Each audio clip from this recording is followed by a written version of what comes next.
क्या आपने कभी किसी ऐसी चिड़िया के बारे में सुना है जो उड़ नहीं सकती थी, लेकिन उसने हार मानने से इनकार कर दिया? ये कहानी है नीलू की, एक नन्ही चिड़िया जिसकी उड़ान उसकी हिम्मत से बड़ी थी। बहुत समय पहले की बात है। एक छोटा सा गांव था जिसका नाम था पंछीपुर।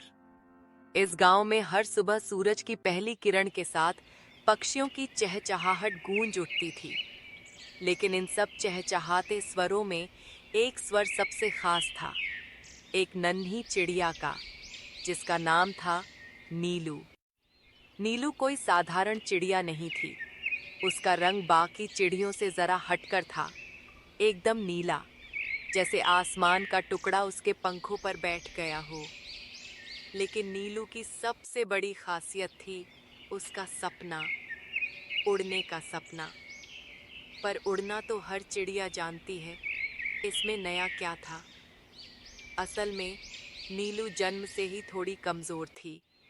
उसके पंख ठीक से विकसित नहीं हुए थे और बाकी चिड़ियों की तरह वो ऊंची उड़ान नहीं भर पाती थी। जब बाकी चिड़िया आकाश की ऊंचाइयों में खो जातीं, नीलू नीचे बैठी बस उन्हें देखा करती। गांव के पेड़ों, झाड़ियों और दीवारों पर बैठकर वो अपने सपनों के पंख फैलाने की कोशिश करती, लेकिन हर बार गिर जाती। गांव के कुछ पक्षी उसका मजाक उड़ाते अरे उड़ने चली है ये, पहले चलना तो सीख ले। तो कुछ चुपचाप मुस्कुराकर आगे बढ़ जाते। लेकिन नीलू हार मानने वालों में से नहीं थी। हर सुबह वो सूरज उगने से पहले जाग जाती, अपने पंख फैलाती और फिर से उड़ने की कोशिश करती। कभी किसी पेड़ से फिसलती, कभी किसी झाड़ी में जा गिरती, कभी किसी छत से नीचे लुढ़क जाती, लेकिन उसकी आंखों में हमेशा उम्मीद होती।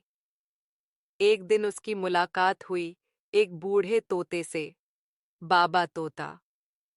बाबा तोता एक समय में जंगलों का सबसे तेज उड़ने वाला पक्षी था, लेकिन अब उम्र के साथ वो धीमे हो गए थे। नीलू की लगन देखकर बाबा तोता ने कहा, उड़ान सिर्फ पंखों से नहीं होती बेटा, उड़ान होती है हौसले से। तू अगर रोज दिल से कोशिश करती रही तो एक दिन जरूर उड़ पाएगी। इसके बाद नीलू ने रोजाना बाबा तोता से उड़ने की ट्रेनिंग लेनी शुरू की। पहले उसने जमीन पर दौड़ना सीखा, फिर छोटे छलांग लगाना। धीरे धीरे वह पेड़ों की नीची शाखाओं तक उड़ने लगी। हर गिरावट उसे थोड़ा और मजबूत बनाती।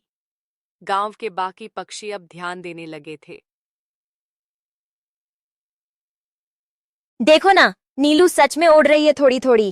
कुछ हैरान थे, कुछ प्रेरित। एक दिन गांव में अचानक आग लग गई। किसी इंसान की लापरवाही से जंगल के पास लगी चिंगारी धीरे धीरे फैलते हुए पंछीपुर तक पहुंच गई। अफरा तफरी मच गई। सभी पक्षी अपने अपने परिवारों को लेकर आसमान की ओर उड़ने लगे। लेकिन नीलू, उसने देखा कि एक घोंसले में कुछ अंडे पड़े थे। माँ और पिता चिड़िया शायद डर के मारे भाग गए थे। सबने कहा, नीलू छोड़ दे, तू खुद की जान बचा। लेकिन नीलू ने मना कर दिया।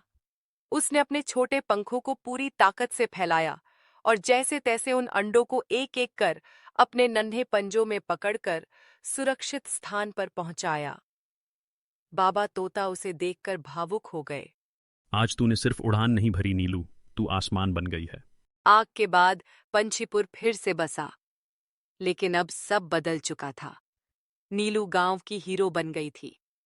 वो न सिर्फ उड़ने लगी थी, बल्कि बाकी कमजोर या घायल पक्षियों को उड़ने की ट्रेनिंग भी देने लगी।